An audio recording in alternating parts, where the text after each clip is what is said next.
নমস্কার সবাইকে বন্ধুরা, আজকে ২৬ জুন ২০২৪ ইংরেজি ত্রিপুরা দর্পণ পত্রিকায় উঠে আসা একটি বিশেষ গুরুত্বপূর্ণ হেডলাইনের বিস্তারিত আলোচনা কি দেওয়া হয়েছে সেটা এখন আমরা দেখব। হেডলাইনটির নাম হলো বিধানসভায় আউটসোর্সিং, সরকারি নিয়োগ বাতিল করে। এখানে বলা হচ্ছে, দেশ জুড়ে নিট, ইউজিসি এবং নেট পরীক্ষার কেলেঙ্কারির আবহে রাজ্য বিধানসভা কি সহসায় বড়সড় চাকুরি কেলেঙ্কারিতে জড়িয়ে পড়বে?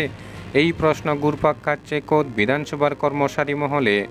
রাজ্য বিধানসভার একটি বিশ্বস্ত সূত্রে জানা গেছে, ২০২২ সালের ২২ ডিসেম্বর ৩৭টি পদে সরাসরি নিয়োগের জন্য বিজ্ঞাপন গত ১৪ জুন বাতিল করার পর এই পদগুলিতে আউটসোর্সিংয়ের মাধ্যমে লোক নেবার তৎপরতা শুরু হয়ে গেছে।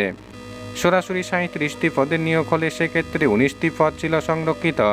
এর মধ্যে ১২টি পদ উপজাতি সংরক্ষিত, 7টি পদ তফসিলি জাতি সংরক্ষিত। কিন্তু বর্তমানে আউটসোর্সিংয়ের মাধ্যমে লোক নেবার যে তৎপরতা শুরু হয়েছে তাতে সংরক্ষণের কোনো বালাই থাকবে না। আউটসোর্সিংয়ের মাধ্যমে লোক নেবার জন্য বিজ্ঞপ্তি আগামী এক সপ্তাহের মধ্যে প্রকাশ করতে পারে বিধানসভা কর্তৃপক্ষ। বিধানসভার কর্মচারী মহলের একটি অংশের অভিযোগ, রাজ্য বিধানসভার ক্ষমতাশালীরা ইতিমধ্যে নাকি অত্যন্ত গোপনে আউটসোর্সিংয়ের মাধ্যমে লোক নেবার জন্য এখনও পর্যন্ত প্রায় ৩৫ জনের তালিকা প্রস্তুত করে নিয়েছেন। নিন্দুকেরা বলছে, বিধানসভায় কর্মচারী মহলের একাংশের নিকট আত্মীয়ও এই তালিকায় থাকতে পারে। সচিবালয়ে অর্থ দপ্তর সূত্রে জানা গেছে, রাজ্য বিধানসভায় আউটসোর্সিংয়ের মাধ্যমে নিয়োগের জন্য যে প্রস্তাব বিধানসভা থেকে অর্থ দপ্তরে পাঠানো হয়েছে তাতে উল্লেখ রয়েছে, এই লোকগুলিকে ক্যাপিটাল কমপ্লেক্স প্রাঙ্গণে নতুন এমএলএ হোস্টেলে পোস্টিং দেওয়া হবে।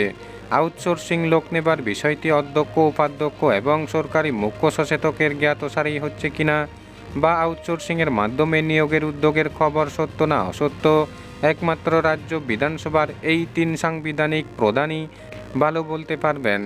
মজার বিষয় হলো, আউটসোর্সিংয়ের মাধ্যমে এই নিয়োগের বিষয়টিতে রাজ্য বিধানসভার হাউস কমিটির চেয়ারম্যান পিনাকি দাস চৌধুরীকে নাকি সম্পূর্ণ অন্ধকারে রাখা হয়েছে। এতে স্বভাবতই বেজায় চটেছেন বিধায়ক শ্রী দাস চৌধুরী, এমনটাই খবর রাজ্য বিধানসভার অন্দরমহলের। আউটসোর্সিংয়ের ক্ষেত্রে বিধানসভা কর্তৃপক্ষ কেন সংরক্ষণের রোস্টার মানলেন না, এ নিয়ে ভবিষ্যতে প্রশ্ন উঠতে পারে। এমনকি বিধানসভা কর্তৃপক্ষ আইনি বেড়াজালেও জড়িয়ে পড়তে পারেন।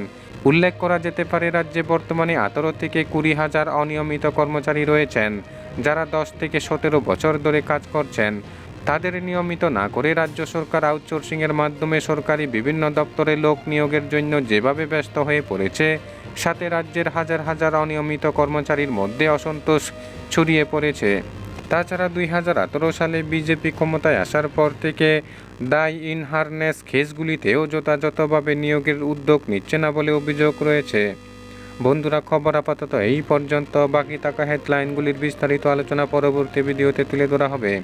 ধন্যবাদ সবাইকে ভিডিওটি দেখার জন্য।